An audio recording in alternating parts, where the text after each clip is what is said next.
Be With Her campaign was a global campaign that we adopted in Nigeria.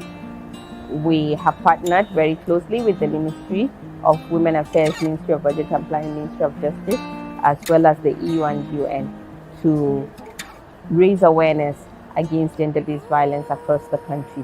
So one of the things we have tried to do is to adopt a digital campaign. And we already have a global campaign, which is the I'm With Her campaign. But we felt that the I'm With Her campaign can be domesticated to suit better the Nigerian context.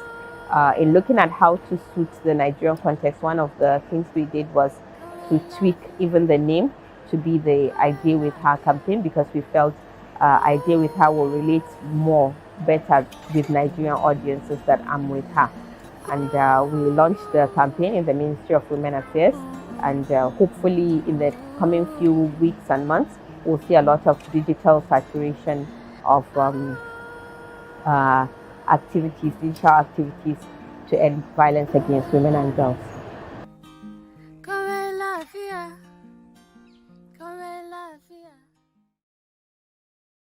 Yes, it's week 5, and we're still all daying with her. In other words, we're with her, and we're with every single girl, child, or female in Nigeria, and we're speaking the verb action.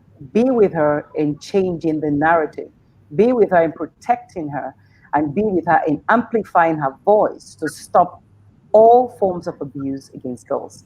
I start today with 2 very heartwarming news. First of all, as a young teenager who has been blowing the internet because she got a 5 million naira scholarship from American universities, and she's my guest. I read Ready to Roll. But let me just quickly say this. I mean, she's a Nigerian teen, and she got all A's. She's super smart.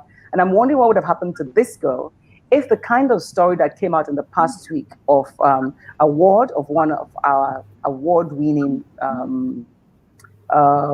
comedians, Princess, her ward was allegedly abused by a very popular actor too, Baba Ijesha, and it's been causing a lot of noise on the internet. What's made me pleased about that kind of story is that people didn't sit down and just say, hey, it's an allegation for now, and we know it could be proved. And I remember reading a story about Baba Ijesha saying something like, well, he didn't penetrate. But after watching this show, if you watch the first 4, we've defined what abuse is. Abuse is even when touch is inappropriate. Abuse is horrible, we do know. It does happen. The whys, we've shared some, and how to solve it, we've shared some. Last week, Praise raised it here that pornography is one of the things that makes it even more rampant today. And he was talking about how the media can be more useful in checking that. And so I have 2 people in the house today who are in the media and who have tried to use the media to change that narrative. So I'll say welcome to Olapeju and Winifred Nzubechukwu Ibekwe is with me in the house. So also is Winifred. They're both calling in on this live broadcast. So it's my pleasure to have them. Olapeju is the Chief Executive Officer of Sterling Giving Nigeria, Giving NG. And, I keep getting it mixed up, but, you're the one trying to change the narrative about giving in Nigeria, letting everybody know that 1 naira makes a difference in the lives of others, correct? Correct. Thank you so much, Auntie Adesua. I appreciate it. And I have Winifred Nzube in the house as well. Hi, Winifred. Winifred is calling in. Hi, good evening. Even if we don't see you, we can see your teeth, because give me a nice big cheese. Never just took the light. I'm so sorry. Welcome to that. But your teeth can never be missed. But it's just as well. Winifred is one of the survivors that we had on the cover of Today's My magazine a few months back. And Winifred is one of the beneficiaries of the work of WARIF, which is Women Against Rape Foundation. And Winifred's story is amazing. What's even most amazing about her story is that she's gone beyond the story. She's a lawyer originally by profession. She's gone beyond that story to begin to do something about changing the narrative. And she's produced a short movie, a short feature film, which is called Echefume. And also, she's also a producer of a short movie, a short feature film called The Chat Room. So I would like to first situate it by speaking with Winifred, because Winifred, your story heard first time, I was shivering because you experienced one of the worst cases of abuse, the worst nightmare, gang rape by 5 guys in Lagos. Could you share a little bit about that experience again? I know you're tired of talking about it, but those might be hearing this for the first time. For the angle I'd like to take now, when you look back, is there something you could have done? If not, why? If yes, why not? You know, that kind of thing. It's like looking back now, 2020 vision, could something have worked differently for you? What lesson did you take away? Do I share my story first now or Go answer the ahead. question? Go ahead, you do both. Okay. Anyhow you like it. Okay, so I think that that incident or that particular situation actually put me in a lot of situations because it kind of affected me in the long run. Was there anything that I would have done better? Maybe I shouldn't have left the house after I and my mom got into an altercation. Maybe I shouldn't have left the house. But again, I looked at it, I'd be like, I left the house because I was too angry with my mom and I didn't want to do something that might hurt anybody. And I decided to go out of the house, to catch a little bit of air and, relax before that incident happened. What time of the day was this, remember? This was about like past 11. Yeah, people be like, what actually made you leave the house by past 11? I wasn't really going for, I was just going like, say, a couple of streets, away from mine. And the entire situation was a very terrible one because I was stuck in between letting my anger out on someone and then, leaving the house to, let everybody be safe. And unfortunately, that incident happened where I had to be picked by this, set of guys, taken to a lonely road, stripped off my clothes. I was asked to give an oral job I was threatened to give an oral job to the leader who said if I didn't comply, that he was going to ask the other guys to, to go, for them to take rounds. So, while I was trying to do that, I kind of, was thinking of escaping when I saw this guy was already, in the mood and everything. I was like, oh, I needed to escape. This was like in an abandoned car, this old scrappy ass car. And then, I tried to, run and they all chased after me. These are men who are high on whatever it is. You can actually tell alcohol, weed, drugs. So they had that much pumped adrenaline to come after me. I cried, I was shouting for help. Nobody actually, came out. Then when they got angry that I had actually, tried to escape, and then the leader of the gang asked that they took turns, with me. And at some point they were trying to go anally. There wasn't any full penetration, but that was enough to actually give me like another dent around my inner region, and that actually caused me to bleed. I was taken to the hospital. Who took you to the hospital? But these guys were smart.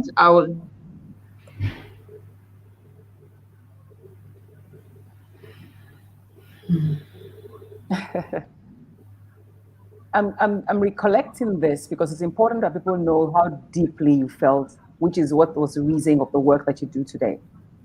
So this took the whole night. They took their turns, and it was only in the morning. Are you still there, Winifred? Are you with us? Okay, it looks like we have lost Winifred. So maybe her connectivity is down.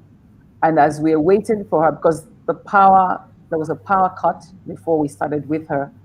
But from what I know, it was something that Winifred suffered. She walked out after a quarrel with her mom, decided to go and take a bit of fresh air, and ran into these boys who took her away and did what they did with her. And the fact that it happened doesn't, it happened, you can't blame her. And it takes me to the story that you tried to tell in the chat room, Liju. But with the chat room, you took a different turn with that story. Can you tell us about it? And what you think the role of the media would be? Okay, so chat room is actually a feature-led movie. Mm-hmm. Okay, thank you, Ado. So Chatroom is a feature-length movie with the tagline "Break the Silence." It's actually an inspirational piece of content that sheds light on the horrible situation we find ourselves in, but then it uses the three major tools that the media has, which are to inform, to educate, and to entertain. So it's a thoroughly entertaining piece of work, How do you and make a yet story it that is, doesn't lose its strong message. you know, that's the question is, how easily do you make Yeah, that it doesn't happen? And lose it. It doesn't lose why did you choose to go that route?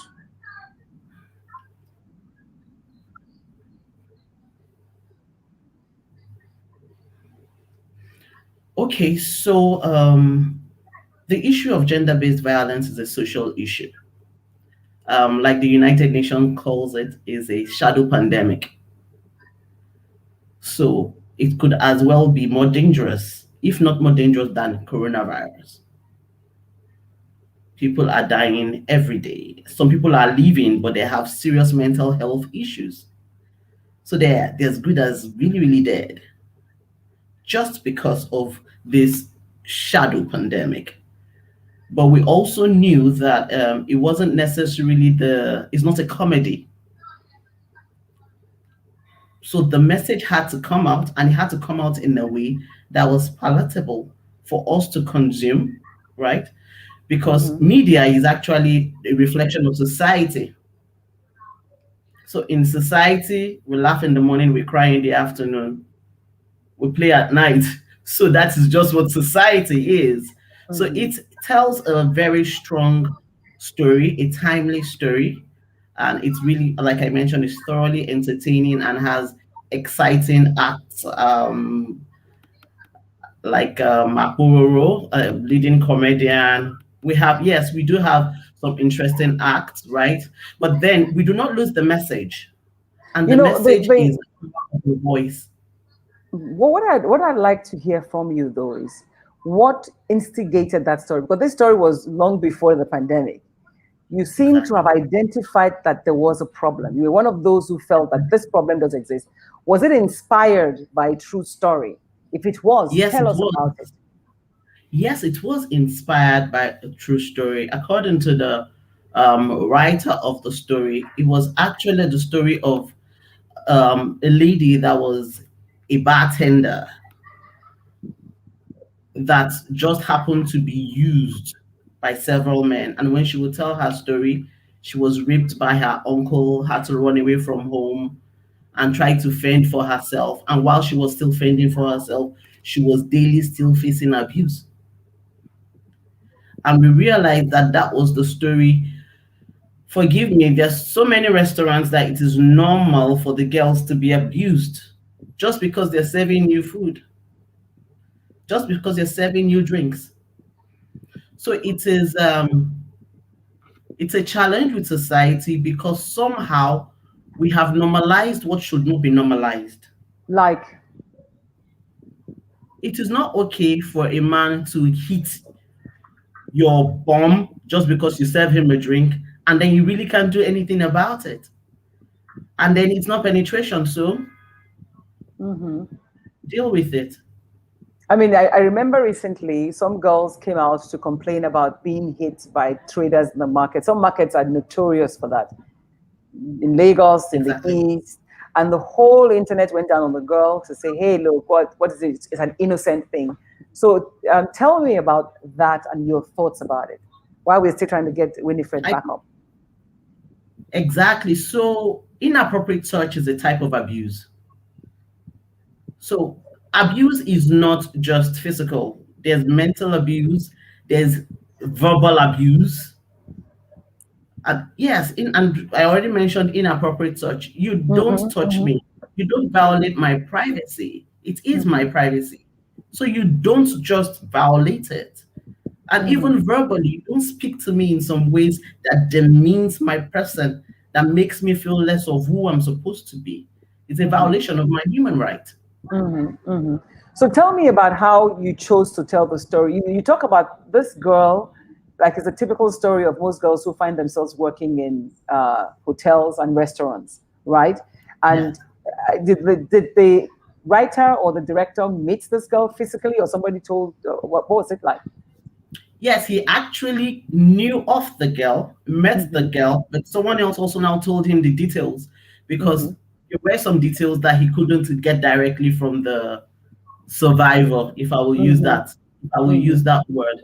So that was just an inspiration to the story, because the story of Chatham is completely different from the one of the girl, but it just It inspired the was story. inspired by it. Okay. Yes, it was inspired by it. So what do you take with the fact that, did you read this? I mean, I mentioned the story, for example, earlier of a case that is trending right now across, Nigeria and a lot of Africa, where a young child, the child is no longer 7, but is talking about what happened to her at age 7. So what is it like to be saying something when you now speak up? They say, why didn't you speak up before? Well, I think those that are making such statements do not understand what it means to be abused. And one, they don't understand our context, our cultural context.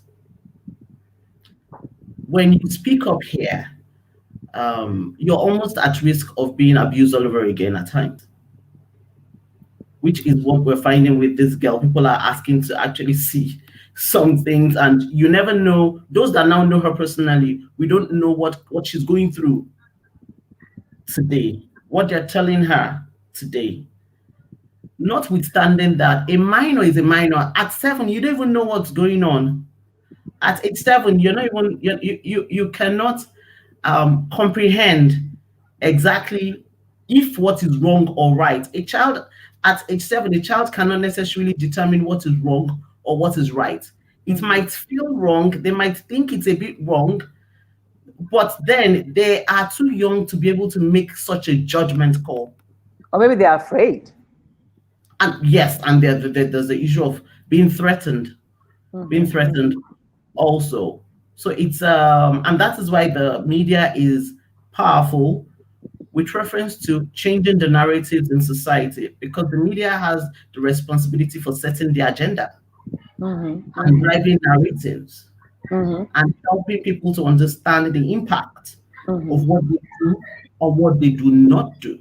Because not everybody has the opportunity to go to a counseling school or go get a professional certificate on taking care of victims of sexual abuse. That's why the media is powerful. Fine, I agree that the media is fun, but I know you personally, and I even supported you in making that movie happen. So, but I do also know that the stories like this, would you call it popular media? Would popular media go and see things like this? Or should non-governmental organizations put their money behind making stories like this happen? Because I know how difficult it was for you to get money to make this done. So, with reference to that, I think it's a mix of it. So, the fact that it's an entertaining story makes it something that can definitely be in popular media. Notwithstanding, non-governmental organizations that are focused on driving this narrative of preventing sexual violence against women can also put their money behind it. Government organizations, parastatals that are interested in this subject, especially now that it's actually always been a global issue. Sexual violence is not a Nigerian problem. Across the globe, the way it was increasing in March to April during the lockdown, it was happening in the United States, it was happening in the United Kingdom, it was happening in Singapore, it was happening in India. So it is not about Nigeria. I think we need to establish that fact. With reference to funding for the project, yes, we got support from different sources and all that to be able to make the project a reality, which is what has happened now. So there's a balance to it. Well, it can go through popular media also. Well, I agree that there's a balance. I do think it's time for people to put their money where their mouth is and find things that are speaking to it.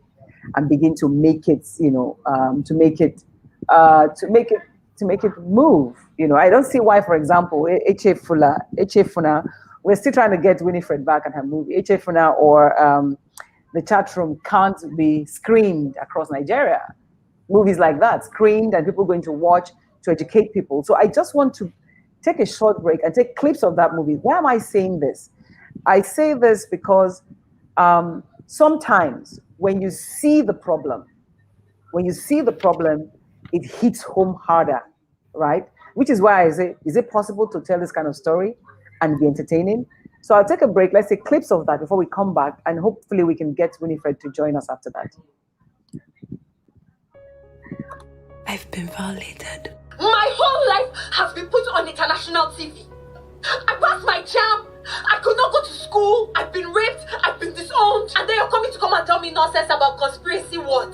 No, you're beyond okay. You're more than fine. Maybe she has other issues. Mommy, are we here for an abortion? I was abused too. It seems like you're too scared to mention his name. Okay? I think if there's proof of the act, then we don't have a problem. You want beg now? No one does eh? So they fight like this if you beg. Give me food. Come on there. Madam, can I come and help you? You have to let go of your bad memories and allow sweetness back into your life. Ebere, come to the chat room now.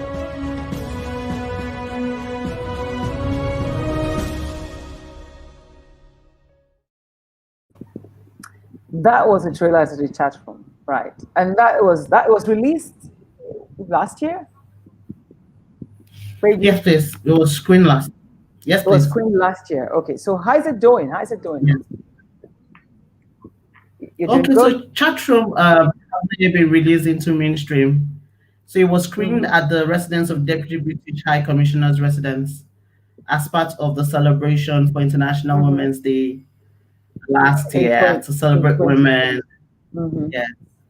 So now, I mean, before I get to, I would like to screen Echefula, but that sounds like a movie that is interesting. What were you trying to sell? What were you selling with the chat room? And how does that address the problem of I dare with her? Because I'm thinking, when we say I dare with her, what comes to your head? And how does the chat room in any way dare with her? I'm going to screen Echefula for a minute. Okay, so would you like me to answer now? Let's see. I think Echefula wants to play now. No, let's just give Echefula a break. Can we just hold on Echefula for a second? Let Peju respond. Okay. Go ahead, Peju. The tagline of Chatroom is "Break the Silence," and the intention is to let everyone know that there's no need for you to feel stigmatized. There's no stigma anywhere. If 1 in 3 women have been abused, that means that every family in Nigeria has someone who has been abused already. So there is no need for us to try to sweep it under the carpet and say, oh, don't bring any disgrace to the family name. No, there's nothing like that. It was also a call for us to stop living in denial and thinking that, okay, it's only happening in their family. It's not happening in my family. It is happening in everybody's family. And like we've mentioned, there's an Iberi who is a lead character. There's an Iberi in every family in Nigeria. If 1 in 3 women have been abused, I don't know how many families don't have up to 3 women there. That is one. And then it seeks to take it a step higher. It's time for us to break our silence. So it is not just, okay, it has happened, it has happened. You don't just assume. When there's a problem, you try to solve it. And the first step to solving any problem is breaking the silence. So that's why the tagline of the silence. And the way it tags with I Day with her, that was your question. Absolutely. I'm just waiting to hear, okay, and so? So the way it ties with I Day with her is because her is in my home, her is my sister, her can be my mother, her can be my cousin. I am standing with her to help her find a solution to the problem, to help her heal, to help her advance beyond the past, which is what Winifred has succeeded in doing, and I'm so proud of her. Yes.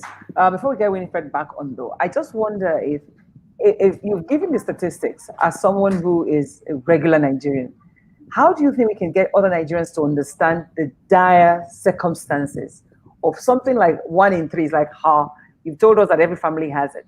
But if I know that, how should I respond to that?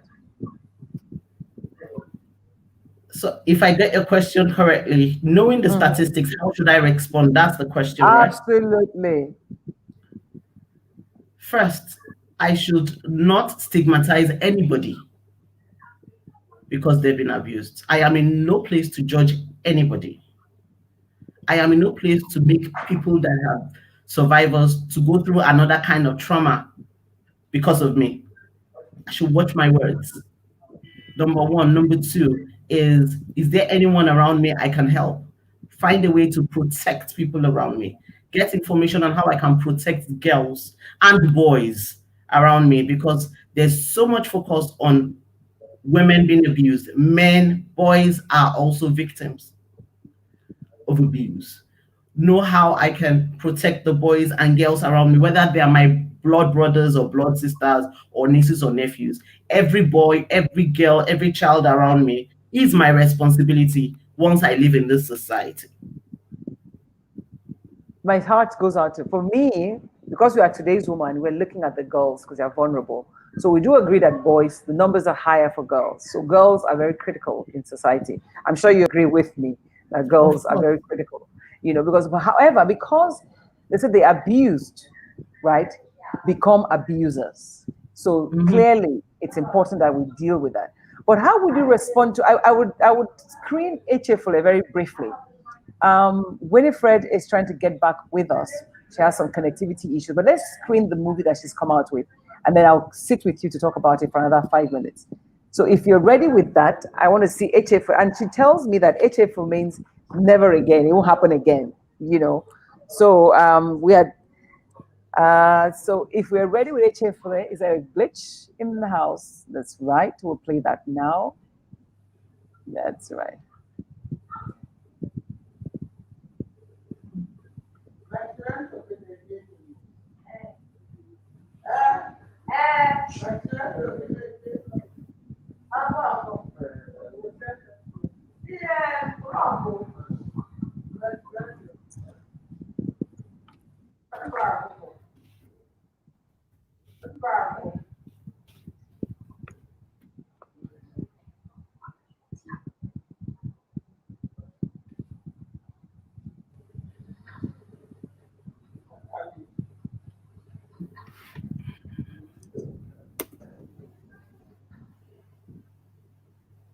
I think we don't have any sound on the video for some reason.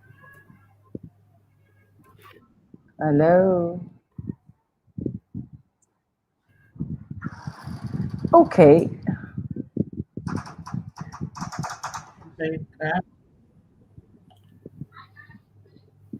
Well, while they're working on the sound, I think we should just go continue. If I remember correctly, I'd seen the trailer before, and the trailer just specifically spoke of someone who killed her abuser, something like that. Would you blame anybody who kills an abuser? And how do we protect ourselves from getting to that? Because because if they say 1 in 3, it means that besides penetration, there's all those. So if you want to say that, I would say 2 out of 3, because walking the streets of Lagos, in the Yaba market, for example, you find people have done one thing or the other to a woman on the streets, right? So, and the feeling usually is like, I wish I could just deal with this person. Can you identify with that, Peju? Of course. So, every human wants to revenge if they feel something wrong has been done to them. And I think that's just normal human instinct.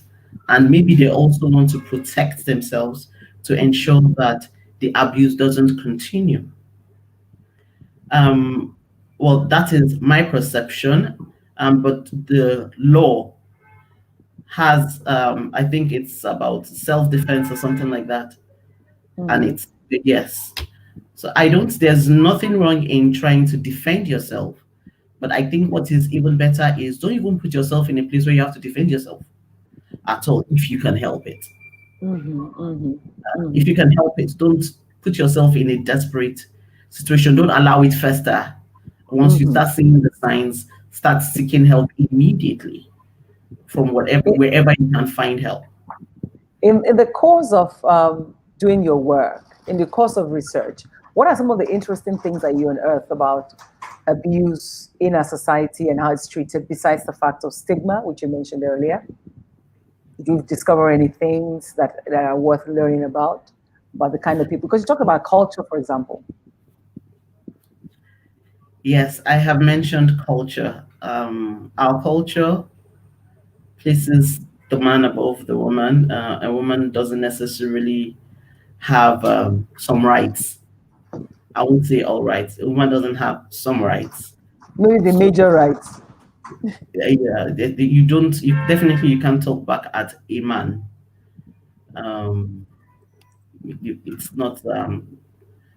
It's not commonplace for you to find women talking back at men. Sorry, you don't. A woman doesn't necessarily. We were not trained to talk back at men. We were trained to be good wife materials. So you learn how to cook, you learn how to take care of the kitchen, and then the men or the boys know how to play outside. So one thing I must mention is that our responsibility as mothers is critical and vital in raising wholesome men, well-rounded men. Can you define a wholesome man? You are a mother of boys and girls. So my son should not feel entitled. He shouldn't insult a woman. He shouldn't even ever in his life raise his hand or even think or conceive of raising his hand against a woman. That is an abomination. Unfortunately, some of our boys see their fathers beat their moms. So they are already dysfunctional and they'll probably need to do some research. Once they discover that, okay, there is a problem, they also need to break their own silence and find help to do some research.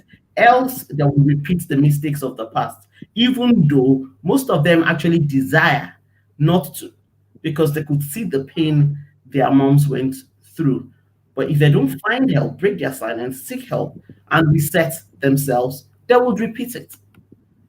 So definitely, my son has to respect women, has to value women, has to care and feel responsible for any woman within his vicinity.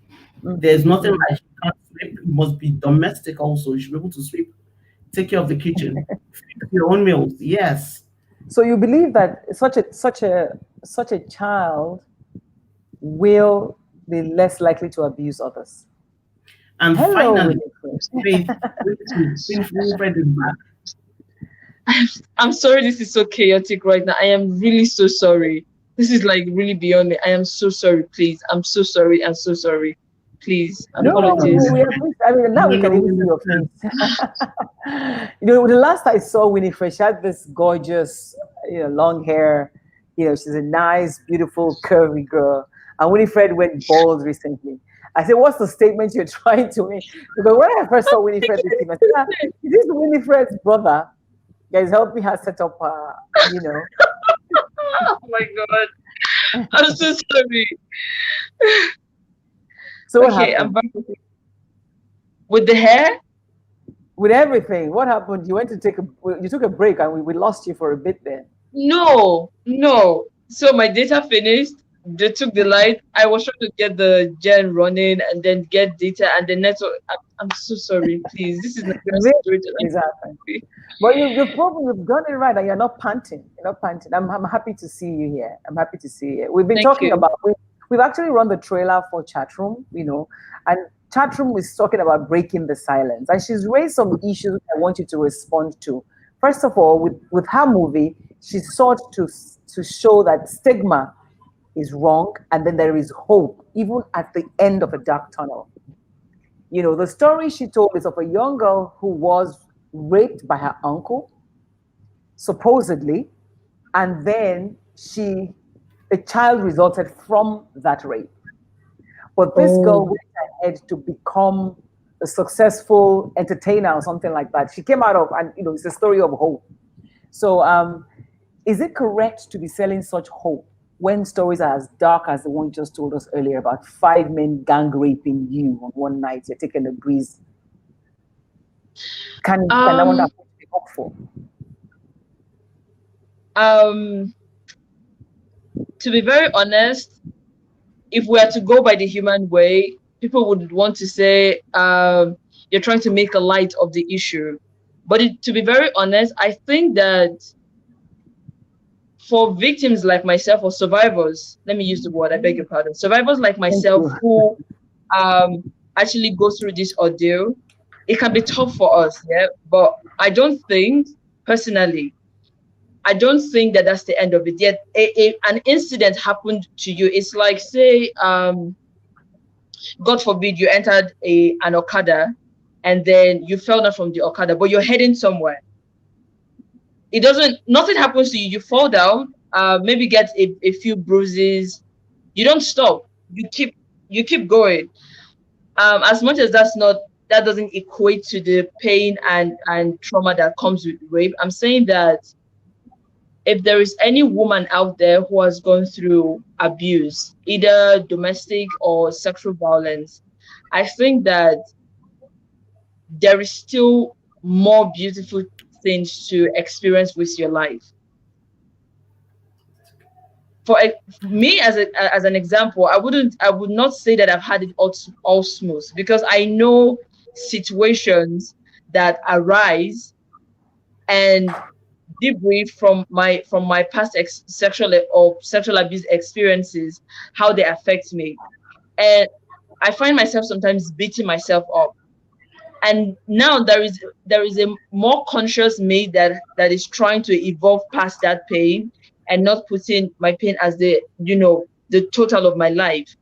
Once you start trying to also heal and start trying to go for therapy, I tell people your healing actually can be a little more painful than what you've gone through, but it's worth it. It is worth it. What was you start it like realizing for that you? Ma? What was it like for you? You are now how many years post? What was it like for me? Is it healing? Yes. What has it been like for you? This is almost about 8 years. This is almost about 8 years. But this is 3 years of me in my healing journey. Wow. So what did you say, Ma? I'm trying to put perspective here. This abuse happened. You went back to school. No, the abuse happened. You went back to school. And then you graduated. And then only 3 years ago, the journey to healing started. Those 5 years. Oh, I didn't. Sorry.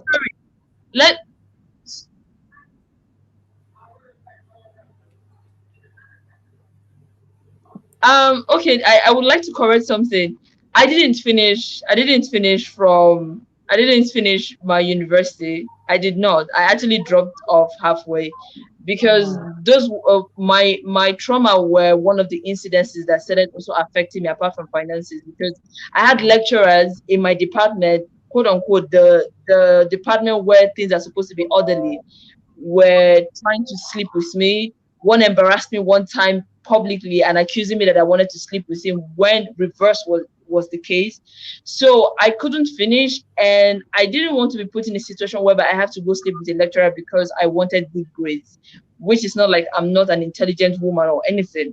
So, but going past that, of course I want to go back to school. Of course I've done things for myself, but in the process of healing, I keep telling myself that yes, you've gone through this, but you can actually have a more beautiful life. So I involve myself with things that actually give me more joy. Thankfully, I have good support system. I have Warif. I have good friends that listen. So, and then we have God who actually takes care of everybody. And for me, I don't think I want to put my life in that space whereby, oh, something has happened, but I cannot be able to enjoy myself. But I think there is hope for everybody. I do think there is hope. No, tell me, because we didn't have the opportunity to hear the full story. So maybe this is the time to give us the full story. You had this altercation with your mother. You went out, you were abused, and then what happened was, and meanwhile, you talk about a time where even lecturers won't let you be. Did you ever feel like maybe there's something about you that's attracting abuse? You know how people say they call it on themselves? To be honest, I did think like that at some point. At some point, I started quarreling with God and asking, is there something about me? Am I giving off an energy to this men for them to make them abuse me? Was I dressing indecently? And to be honest, I used to be a tomboy. I was a proper tomboy. I would wear jeans, I would wear t-shirts, and all of this even started because I was already exposed to molestation, not rape, this molestation from like a young age, like about 5. That was my first sexual abuse incident that actually happened when my landlords. We're talking about, say, 2000. That was my first experience, about 2000. That was before I came to Lagos, about 2000. And because of that, unconsciously, she was 5. How old were you? I was 5. So what happened? Yes.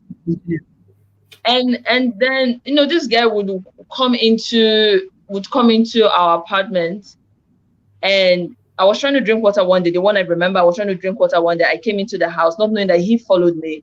And then I got into the house, and then he pushed me on the bed. And, he used PS lotion, the baby lotion, to use as a lubricant for him to be able to have access to me. But he didn't have like a full penetration. So that happened. And then sometimes when, how you throw kids in the air, you're trying to play with them, he would slide his hand under my clothing. I don't know for the other ladies and the other girls if he did that to them. And I think that actually started affecting me because I actually at some point started seeing myself as a problem. So I would wear things that make me look like a boy so that I don't get attention from men. I began to dampen my beauty as a woman because I felt that a woman should not be beautiful, because once you are beautiful, that means that you're calling for it. You're calling to be abused, because I felt being beautiful as a woman is a crime. So you're not supposed to be feminine. You're supposed to hide yourself. So that was what I was trying to, always do. And because again, I'm a slightly curvy woman, I was like, oh, you are curvy, not slightly curvy. You are curvy. I would wear boring clothes. I would wear boring clothes, not appealing to the eye or to attract any male attention, because I felt that, once you try to look like a woman, you're actually telling this man to actually come for you. So it was a bit difficult. It's just now that I'm trying to change the way that I dress, because healing is happening. So I don't longer see myself as a woman who has to hide herself. So it was a bit difficult. And I did ask that question for a very long time. And because you hear people hear your story and be like, are you the only one that they're doing? They say that. Even to other, I hear it too when they say these things to other rape or abuse victims. Like, is it only you that they're doing? What is wrong with you? Are you sure you're not? Someone actually once said if I was possessed or something, and it really hurts bad. Mm-hmm. I want to take a break, because I want to take this break and come back and see how parents deal with it. So we have a couple of pledges: a pledge by a child to be able to be close to the parents, and a pledge by parents to look out for their kids. When I take that break, we'll come back and look at the role of parents in your case and why things have been different. Especially, Ms. Peju has already told us about how she's raising her son to be different. So if technical is ready, let's see that pledge. Thank you, Winifred. All right. Thank you, Peju. All right. I pledge to learn about types, signs, and prevention of violence against children. I pledge to speak out and report all cases of violence against children to the appropriate authorities. I pledge to step in and help any child experiencing violence. I pledge to consciously create an environment free from violence for my child. I pledge to communicate effectively and spend quality time with my children and build a trustworthy relationship with them.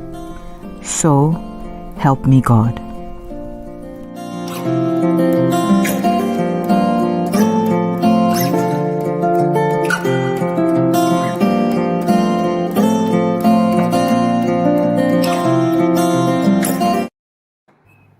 Yes, Winifred. You know why I come back to you? I mean, I mean, I have hindsight vision because I've had this conversation with you before.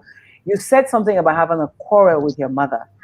Did that have anything to do with the kind of person that you? I mean, now, did you blame her after? And is your mother still alive? Did you ever talk about this with her? Okay, so my mom is late. We lost her in 2015. For me, I think it was a bit weird because I and my mom didn't really have like a very smooth relationship initially till her ailment period. But I think I have found a way to forgive my mother, and it's not me giving her an excuse, because to be very honest, someone actually reached out to me one time and asked me a very deep question about my mom. And he said that, how is it that you still love your mother regardless of how you say that she has treated you? Because it's hard for, for someone to go through that kind of relationship with their mother and still have some kind of love. People usually just don't remember them. But I said something to him. I said, she's my mother, first of all, and I do not have any knowledge of the kind of life she had lived in her youthful age. I do not know if she had gone through some abuse, and I do not know what her own story is. And because of that, and because I already understand the society that we live in the aspect of, we see how society deals with sexual violence, especially against women. We ask questions that shouldn't be asked. And because of this, we have, I tell someone that I feel like our parents, we have mothers who were abused by their husbands, by their fathers, by their uncles, who have not said a word till now. And that has affected them with how they deal with their children, especially their daughters. And because of this, I told myself, I'm like, I know that I and my mom might not have had like a good relationship. I know that she might have done some things to me that were against my growth, against my positive, growth. But I was able to see through her beyond what the action she was putting to me. I would tell my mother I love her, even regardless of how she treated me. And I think at some point she also realized. Did she believe you though when you came back to her? Oh no, she didn't believe me. The story was that what she was telling people, she said that I had slept with somebody, and because I was scared of getting pregnant, I had lied that I was abused, because she said I should show her who the boys were. So she thought that they were the boys within my own street. She didn't know it was like streets away. And because of that initial fear, because all of this was happening like the very evening of this entire incident. So I was still in that scared mode. And because I had suffered, bits of sexual misconduct done to me, and I know how society responds to this, I kept quiet and I didn't talk about it. I was taking to about the guy, the 5-year-old incident. Did she ever know that somebody was abusing you in your own house?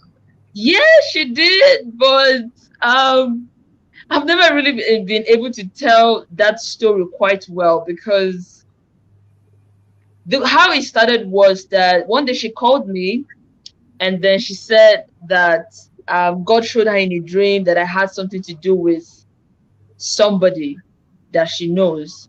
So in my own innocent mind, I think then I was already about 11 or 10. I started crying because that was the only memory I had about somebody touching me. And I told her that the nephew to our landlady was doing this kind of thing to us. But the way she put it, she put it like, oh, God will forgive you for the thing that you have done. There is still hope for you. She didn't take it as an abuse done to a child. She took it more like, I felt like she felt disappointed in herself first for not being there, because when we were younger, she was a businesswoman, so in and out, in and out, in and out. So she was blaming herself, but she was pouring it to me. So I was taking her blame for her. You know how parents, yes. And I think it hurt her so much that she was not able to do something about it. So the easiest way she could have dealt with that was to make me look like the bad person. I mean, I was just 5. What would I have known at that age that was, sexual? And it's not like then the internet is as easy as it is. Like children can go online and get materials that they're not supposed to be watching at young age. It was then when we're still using the 3310 and even before then. So yeah. So it was a bit weird. It was a weird situation that she had to even find that out, but she didn't take it as an abuse. She took it more, oh, I committed a sin. And she was like, God will forgive me. I think Olapejus should come in here. You're a mother, and you can imagine what it feels like. What do you think was that mother's reaction? Do you see sense in how Winifred has sized up her mother's reaction? Well, like Winifred said, we all have different stories. And I think her mother reacted based on her level of experience and her understanding of it at that time. And one other thing is, most women do not want to have that negative perception that they were bad mothers, or that their family is a breeding ground for sexual abuse. Yeah. So they'll probably position it in a way that it can die or it can be swept under the carpet. Yeah. And this is, I think that was just how she put it. Mothers across Nigeria today have come up with different strategies to achieve the same thing, to ensure that it doesn't get out, and so that they keep up their good mother standing in church, or their hajia standing in the mosque. Amongst their friends, they are still perceived as being that perfect mother, and the child suffers. Can I dare to ask Winifred to give some kind of advice? But yes. It is wrong, and I think that is why we're talking about it, and it's time for us to really, really get the veil off it. Every mother has been there. What would you do differently? Want to say something, Yeah, I was just going to ask Winifred now to advise mothers out there who find themselves in situations like that. We thank God that your mother knew you loved her before she passed on, but you also have your life to live. You're probably going to have a family someday, and you look at the world and see people suffering.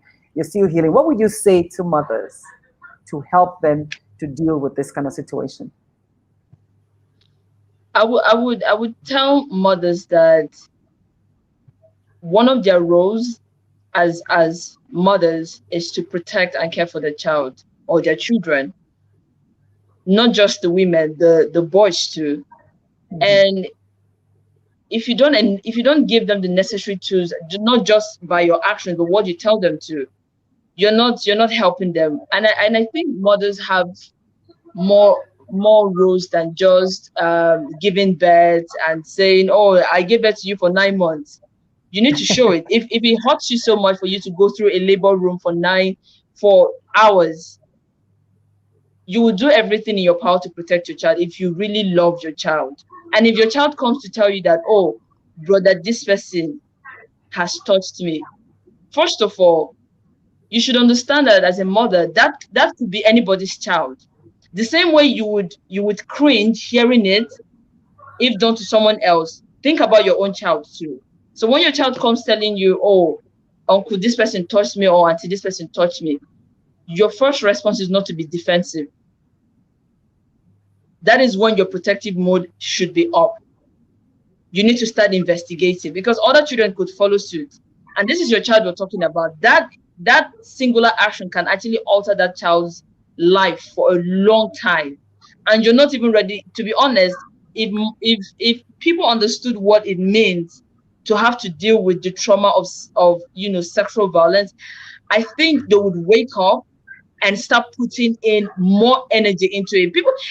I feel like the energy people give to sexual abuse sometimes is that of, it hasn't happened to me, so I'm just going to relax.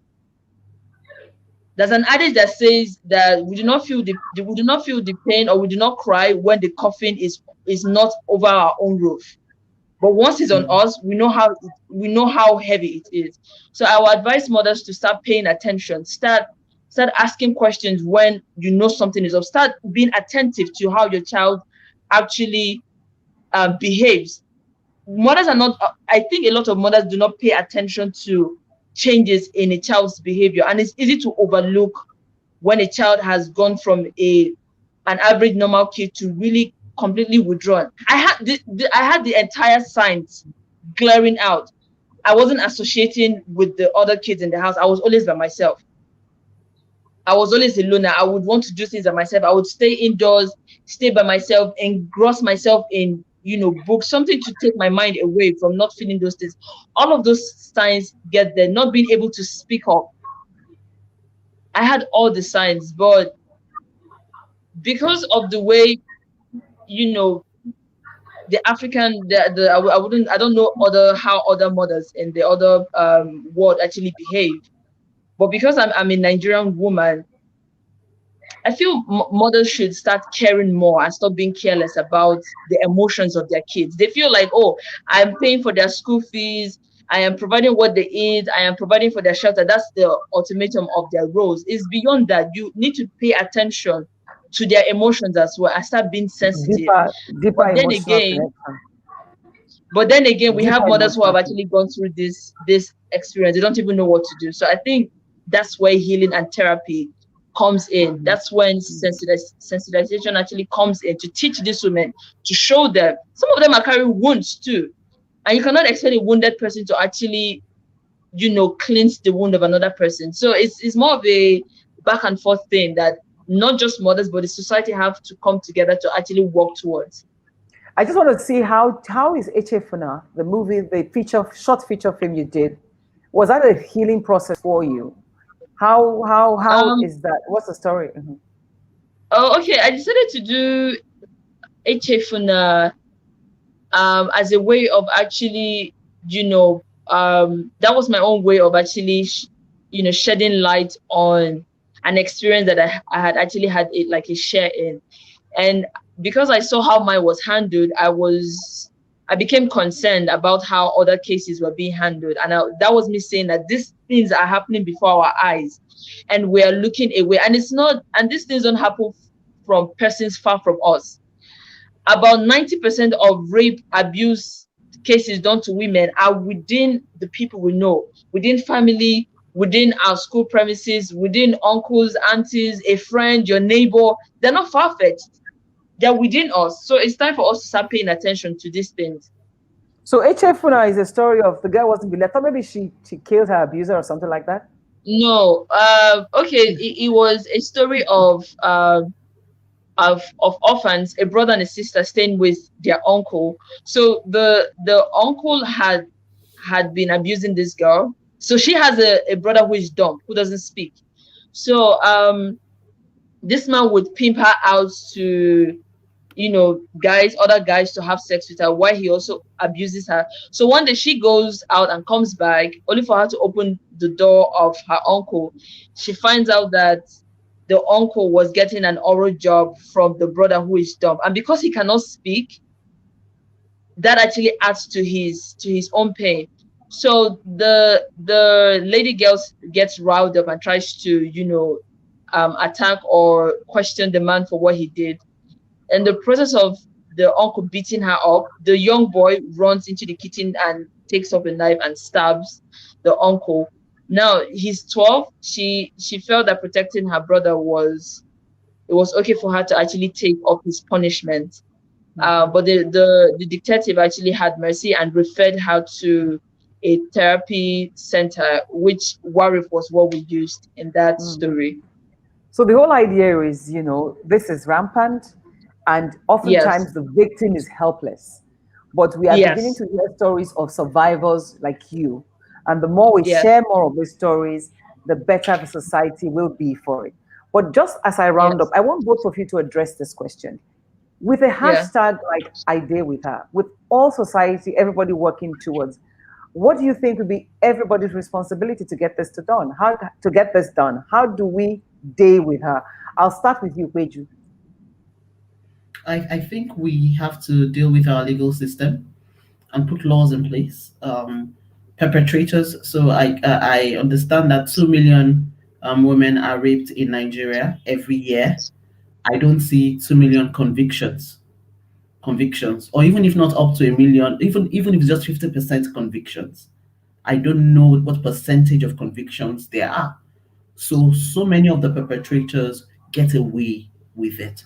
The legal system has to be fixed urgently. The laws have to be put in place, and a way to speed up the hearing of all rape or sexual abuse victims. That is extremely critical, because there's so much I can do with breaking my silence. There's so much I can do with reporting to the police.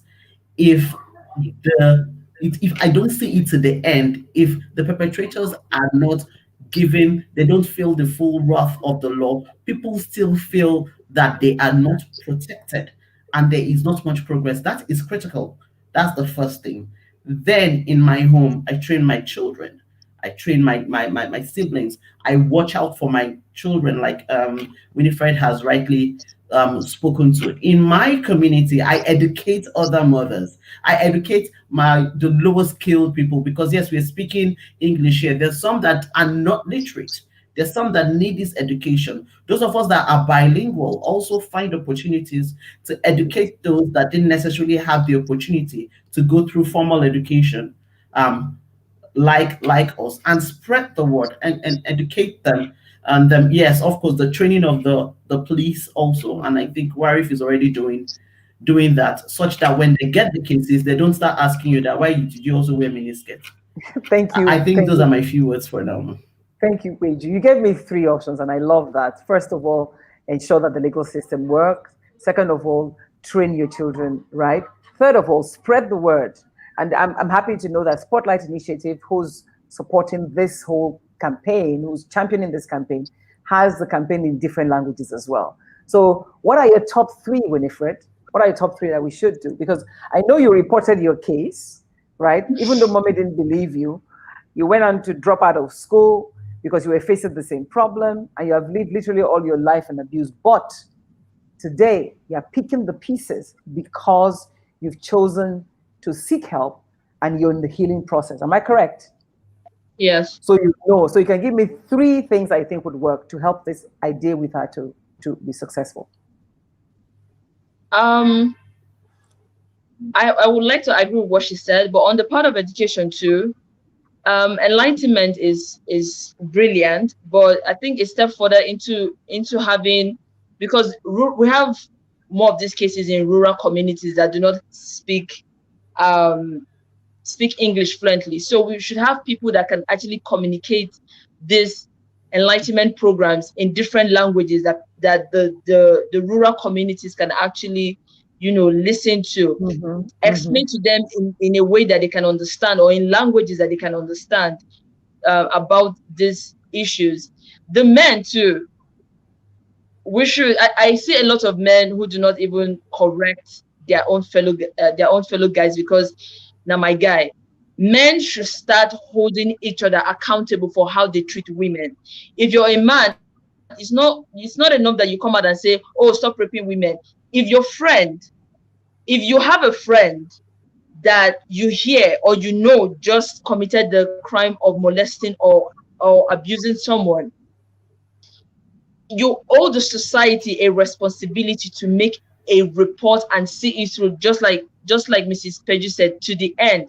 Don't say, my guy, if you cannot chastise, and it's not even about reporting. If you see a man not as much as catcalling a woman, you should talk to him as a man that you do not do that. You should, and we should also have more. We have programs that are channeled towards the women.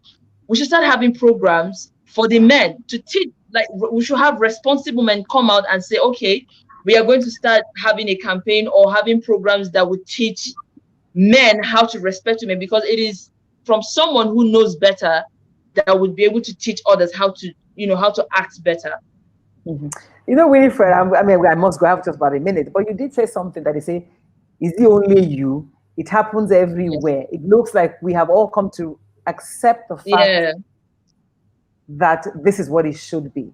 And that's what actually hurts me. But I want to hope that after listening to people like you speak and following the hashtag I Did With Her campaign, we will speak out more often with the hope that we know that there is help at the end of the tunnel. I mean, there's light at the end of the tunnel. The media can help. You guys have chosen to use feature film, but I'm sure that there'll be other ways people can support. At least find those feature films and watch them, if nothing else. And I want to thank you all, both for coming, and especially Winifred, who had to struggle to put on the generator, struggle to get data on, and use your teeth, But I just hope that your road to healing is faster and you're there able to do better for other women like you. Thank you very much, Winifred. And thank you very much. Thank you very much for taking time to be with me. I just want you guys to say, hashtag I Deal With Her. 1, 2, 3, go. Hashtag I Deal With Her. I Deal With Her. So thank you all. All right. And I wish you all the best. Thank you and God bless.